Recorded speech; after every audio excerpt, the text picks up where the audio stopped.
أمريكا. جيت من أمريكا أهنئ كل الأسرة، أهنئ كل الأسرة التي تساند وتساعد وتقف مع الأستاذ عادل هدى المرتدي.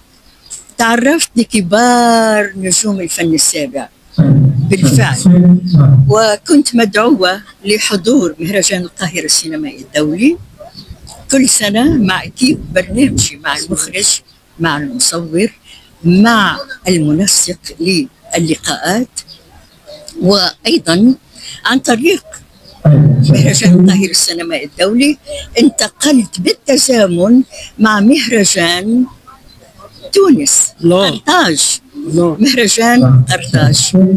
ومن مهرجان قرطاج أيضا كنت أغطي مهرجان دمشق السينمائي، هذا غير المهرجانات الغربية. حضرتك لفيت الكرة الأرضية بقى مع برنامج عالم السينما الذي يعتبر وحتى الآن في تلفزيون الكويت من البرامج التي أرخت للسينما، لكبار الممثلين العالميين والعرب،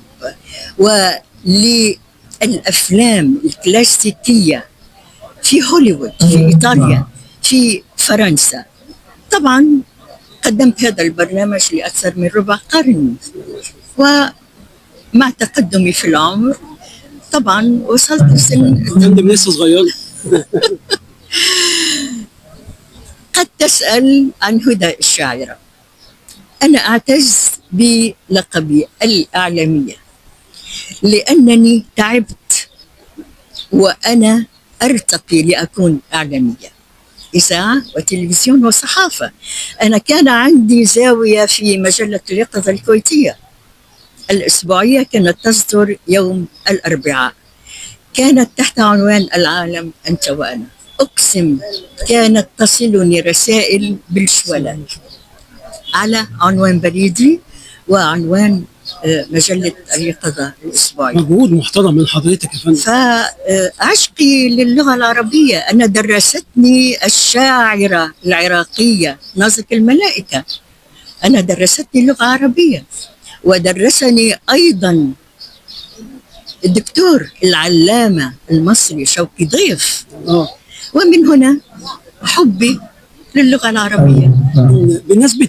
بمناسبة مهرجان الأوسكار إيجيبت للسينما، كلمة تهديها للفنان عادل عمار. عادل عمار أخ وصديق، إنسان راقي يحمل رسالة أدبية فنية راقية، ويضحي بوقته ويضحي بمجهوده وبماله من أجل أن يرسخ فكرة، أن ينشر الفن الراقي على أصوله بعيدا عن المهرجانات مع الأسف التي نشاهدها الآن.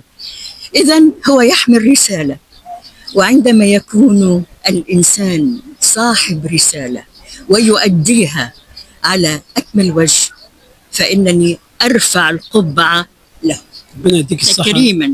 أنا تلقيت الدعوة وأنا في دبي في شهر رمضان، وتعلمون ماذا حصل، واشتعلت المنطقة وأغلق المطار 3 مرات، مطار دبي.